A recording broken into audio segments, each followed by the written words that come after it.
대한민국 통계청에 따르면 성인 10명 중 4명은 만성적인 외로움을 느낀다고 합니다. 연결 기술은 역사상 가장 발달했는데 왜 우리는 가장 외로운 시대를 살고 있을까요? 군중 속의 고독. 이 현대병의 원인을 사람들은 과도한 경쟁과 성과주의 시스템에서 찾곤 합니다. 그렇다면 시간을 600년 전으로 돌려보겠습니다. 여기 현대인들보다 훨씬 더 지독하고 숨 막히는 시스템에 갇혀 평생을 고립되어 살아야 했던 사람들이 있습니다. 조선시대 궁궐. 그곳은 당대 최고의 대기업이자 권력의 정점이었습니다. 하지만 그곳에서 일하던 수천 명의 여인들, 즉 궁녀나 비빈들에게 궁궐은 화려한 감옥이었습니다. 근로계약서 조건은 오직 하나. 오직 왕 한 사람만을 바라볼 것. 사내 연애 절대 금지. 종신계약. 청춘의 끓는 피와 외로움을 그들은 과연 충성심 하나로 버텼을까요? 천만의 말씀입니다. 억압이 강할수록 일탈은 은밀하고 자극적인 법이죠. 궁궐의 깊은 밤, 감시를 피해 그들만의 은밀한 유행, 19금 비밀이 돌기 시작합니다. 그들은 그것을 대식이라 불렀습니다. 대식. 글자 그대로 풀면 마주보고 밥을 먹는다는 뜻입니다. 오늘 나랑 대식할래? 언뜻 들으면 동료끼리 점심 함께 하자는 말 같죠? 하지만 이 말은 조선 궁궐에서 전혀 다른 의미로 쓰이는 은어였습니다. 바로 외로움에 지친 여인들끼리 서로를 위로하고 육체적 관계까지 맺는 동성연애를 뜻하는 말이었습니다. 이 대식 문화는 중국 한나라 때부터 존재했던 궁중의 공공연한 비밀이었습니다. 수천 명의 여자가 오직 단 한 명의 남자, 왕을 위해 존재해야 하는 비정상적인 구조가 낳은 필연적인 결과였죠. 왕의 성은을 입을 확률은 로또 당첨 확률과 같았습니다. 평생 처녀로 늙어 죽어야 하는 그녀들이 생존을 위해 미치지 않기 위해 선택한 것이 바로 동성 간의 연대와 사랑이었던 겁니다. 그런데 말입니다. 일반 궁녀들 사이에서 벌어져도 참형감인 이 대식 스캔들이 조선 왕실의 심장부에서 터집니다. 그것도 무려 조선의 국모가 될 차기 왕비, 세자빈이 주동자가 되어서 말이죠. 세종대왕을 뒷목 잡게 한 조선 역사상 가장 파격적인 레즈비언 스캔들, 그 주인공은 바로 세자빈 봉씨였습니다.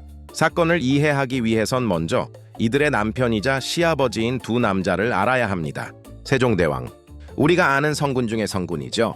하지만 부하 직원, 아니 신하들 입장에서 그는 지독한 워커홀릭 완벽주의 CEO였습니다. 내가 잠이 없는 건 백성을 생각해서다. 새벽 3시에 신하들을 깨워 회의를 하는 건 기본.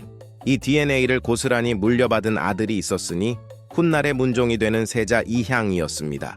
문종은 조선시대 최고의 엄친아였습니다. 외모는 꽃미남에 성품은 온화하고 공부는 끝판왕. 요즘으로 치면 아이비리그 수석 졸업의 대기업 후계자인데 취미마저 야근인 겁니다. 자, 여러분 상상해보세요. 내 남편이 재벌 2세에 채운 후 뺨치는 외모예요. 근데 문제는 나한테 관심이 아예 없어. 오직 일, 서류, 회사. 집에 오면 아빠랑 회사 얘기만 하다가 서재에서 잡니다. 미치고 팔짝 뛸 노릇이죠. 봉씨가 딱 그 짝이었습니다. 사실 문종에게는 봉씨 이전에 첫 번째 부인 휘빈 김씨가 있었습니다. 김씨 역시 워커홀릭 남편의 무관심 속에 메말라가다 극단적인 선택을 합니다. 남편의 사랑을 얻기 위해 무당을 불러 압승수를 쓴 거죠. 세자가 좋아하는 다른 궁녀의 신발을 가져오너라. 그것을 태워 가루를 내어 세자에게 먹이면 나만 사랑하게 될 것이다. 마마, 어찌 그런 사악한 짓을. 교미하는 뱀에 가루를 바르면 세자가 날 찾을 것이다. 닥치고 가져와! 이 엽기적인 행각은 결국 들통이 났고 유교 국가 조선에서 주술은 용납될 수 없었습니다. 휘빈 김씨는 세자빈의 자리에서 쫓겨납니다. 그리고 그 빈자리를 채우기 위해 까다로운 면접 끝에 두 번째 며느리로 들어온 여인이 바로 오늘의 주인공 봉씨였습니다. 15살의 나이로 궁에 들어온 봉씨. 그녀의 어깨는 얼마나 무거웠을까요? 봉씨는 전임자의 실패를 거울 삼아 처음에는 잘해보고자 했습니다. 그녀는 활달하고 자기 주장이 강한 현대적인 여성이었습니다. 하지만 궁궐은 그런 그녀의 숨통을 조였습니다. 문종은 봉씨에게도 차가웠습니다. 야근을 핑계로 합방을 거부하기 일쑤였죠. 여기에 시어머니 소헌왕후의 압박이 시작됩니다.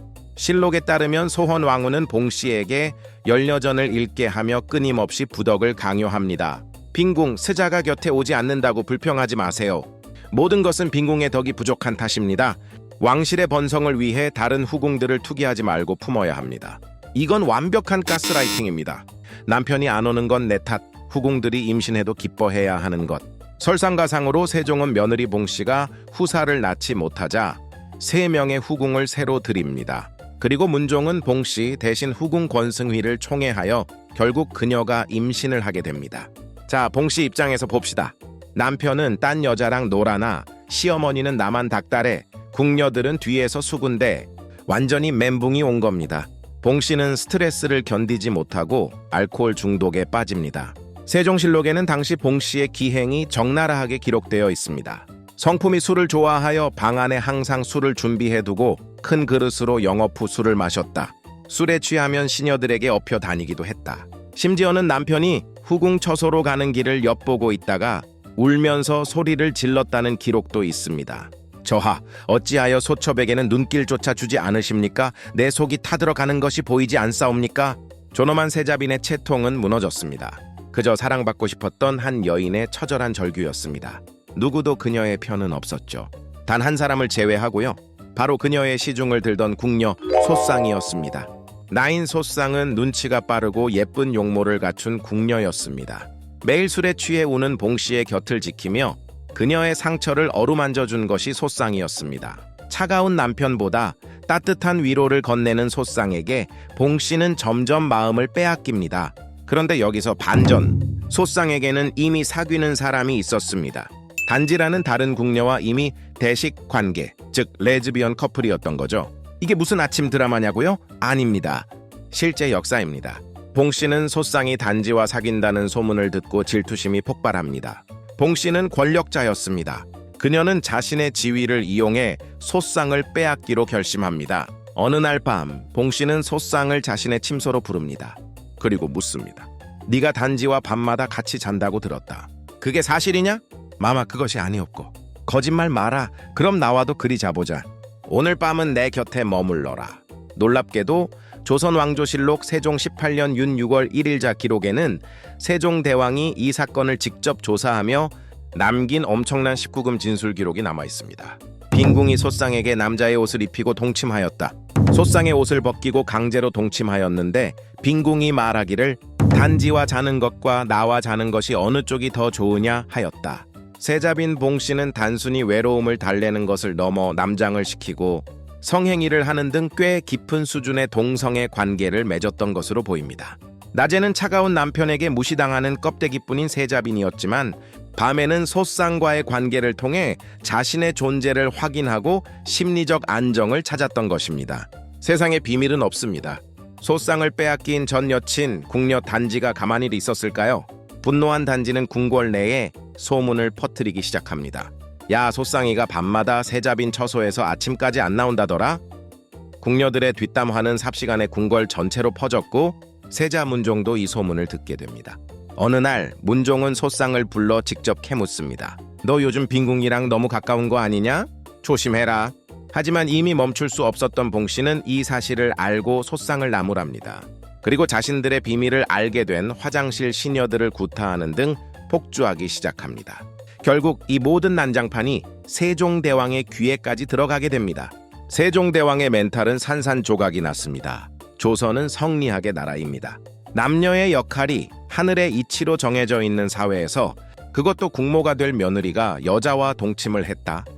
이건 단순한 불륜을 넘어 국가의 이념 자체를 부정하는 요망한 사건이었습니다. 세종은 비밀리에 진상조사위원회를 꾸립니다. 그리고 며느리 봉씨와 궁녀 소쌍을 불러 직접 신문합니다. 빈궁, 스간의 소문이 사실인가?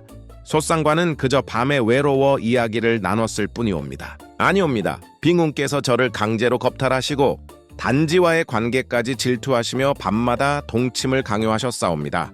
빼도 박도 못하는 소쌍의 증언. 세종은 하늘이 무너지는 충격을 받습니다. 기록에 따르면 세종은 이런 기괴한 일은 예부터 없었다며 탄식합니다. 하지만 왕실의 추문을 공식적으로 드러낼 수 없었던 세종은 봉씨가 투기가 심하고 칠거지약을 범했다는 이유로 표면을 포장하여 그녀를 패출시킵니다. 궁궐에서 쫓겨나 친정으로 돌아가는 길, 봉씨의 가마 뒤로는 백성들의 손가락질이 쏟아졌습니다. 그녀의 최후는 어땠을까요? 야사에 따르면 가문의 명예를 더럽혔다며 분노한 아버지에 의해 목 졸려 죽었다고도 하고 아버지가 던져준 사약을 먹고 자결했다고도 전해집니다. 향년 22세, 너무나 비참하고 젊은 나이의 죽음이었습니다. 봉씨 패출 이후 문종은 세 번째 부인인 단종의 어머니를 맞이합니다. 하지만 그녀 역시 단종을 낳고 하루 만에 산후병으로 사망합니다. 문종은 이후 평생 왕비를 들이지 않고 혼자 살게 됩니다. 조선 왕실에 기구한 비극이었죠. 여러분, 오늘 이야기 어떠셨나요? 그저 600년 전 조선시대의 자극적인 19금 치정극으로만 보이시나요? 고전 기록들은 이 사건을 단순히 음란한 여인의 타락으로만 보지 않습니다. 오히려 철저한 남성 중심, 성리학적 위계, 질서 속에서 한 인간이 어떻게 소외되고 파괴되어 가는지를 보여주는 비극적인 보고서입니다. 오늘날 우리는 조선시대 궁궐에 살지 않습니다. 하지만 보이지 않는 시스템의 압박은 여전합니다.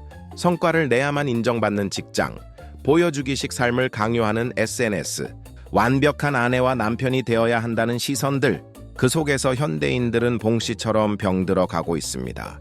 술로 쇼핑으로 혹은 익명의 누군가와의 공허한 만남으로 그 외로움을 채우려 발버둥 치죠. 봉씨는 극단적인 선택을 했지만 그녀의 본질적인 갈망은 결국 인간적인 온기였습니다. 지금 여러분의 곁에는 여러분의 힘든 이야기를 편견 없이 들어줄 나만의 소상이 있나요? 혹은 우리가 무심코 지나치는 누군가가 현대판 봉씨처럼 고립된 방에서 홀로 울고 있지는 않을까요? 역사는 우리에게 답을 주지 않을지도 모릅니다. 하지만 질문을 던집니다.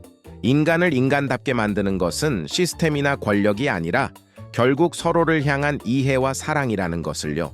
여러분이 생각하는 건강한 외로움 극복법은 무엇인가요? 댓글로 여러분의 지혜를 나누어 주세요. 긴 시간 시청해 주셔서 감사합니다. 유익하셨다면 구독과 좋아요, 알림 설정 잊지 마시고요. 저는 다음 시간에 더 놀랍고 생각할 거리 많은 역사 이야기로 돌아오겠습니다. 안녕.